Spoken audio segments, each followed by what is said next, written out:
As a working mom, thoughts on studies on negative effects of early childcare. No hate. Okay, this is a great question. There are a lot of studies on early daycare having negative outcomes for your kid in pretty nasty ways. So, I'll tell you guys what I'm doing, and then I can tell you my opinions. But what I'm doing is I'm getting a newborn care specialist for night times. So I'll be breastfeeding at night anyway, but I'll have somebody there who can kind of bring me the baby, I'll breastfeed, and then they can take the baby back, calm them down, put them back to sleep. I've got such a difficult time. I have such a difficult time getting to sleep that if I didn't have help in that way, I wouldn't sleep. And if I didn't sleep like that, I wouldn't be able to continue with all these projects that I'm doing that I want to continue with. So I really need to focus on getting as much sleep as I can. So we have a newborn care specialist helping, and I'm going to have a nanny as well. So that's 2 people helping me. And thank God I can afford that at this point, because with Scarlett, I didn't have anybody and it was really hard. I started working pretty quickly after I had Scarlett, but when she was 6 months, I was full-time working, but I had like the baby on me at home and I was working. So I never did daycare, and part of the reason for that was because I was fortunate enough to be able to afford help. So with Scarlett, I got a nanny when she was 11 months old, and I was still working from home, so I was still able to breastfeed, but it was somebody there that could watch her while I was working. And that's what I could barely afford that. Like, that took almost all my money.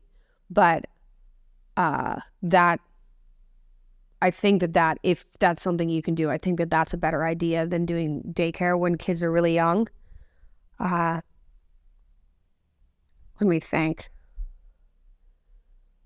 That's my opinion. And then there's also a realm of daycares you can look into. Like, sometimes daycare is your neighbor who brings over 3 or 4 kids, and then she's taking care of 3 or 4 kids in this really homey environment.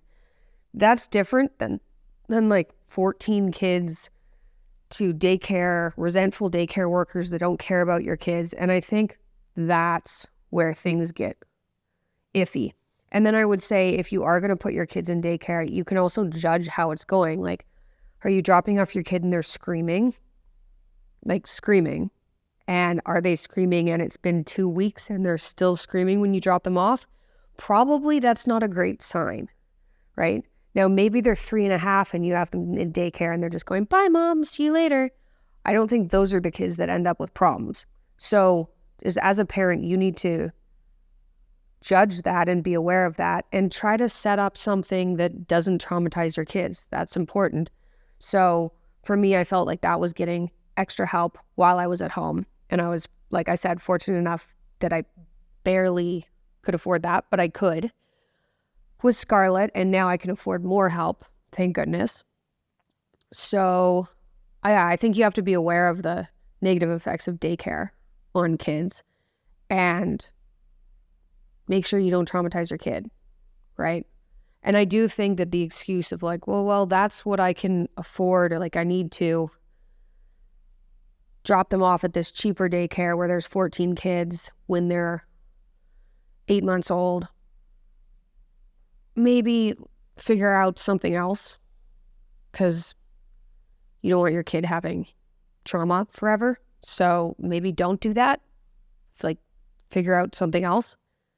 And I really don't believe that people in general don't have options. Like, you do have options. You're just not willing to pursue those options. I also don't think that you should feel guilty, though, about getting help. And I felt really bad, even when Scarlett was 11 months old and I got a nanny. She's either 10 months or 11 months old and I got a nanny. And I felt bad getting a nanny because my mom was a stay-at-home mom and didn't have help. And I thought that made me a bad mom. And I don't think that anymore at all. I think that you need to do whatever puts you in a place where you're not resentful and you're taking care of yourself so that you can take care of your kid. Because a resentful parent especially a resentful parent towards their child, is one of the most toxic things that can happen to a kid. So really try and plan out your life and figure out how to make this possible for you. And it shouldn't be something that breaks down your relationship or traumatizes your kid. There. Apologies if that wasn't as smooth as it should have been. I have no internal dialogue because my baby ate my brain.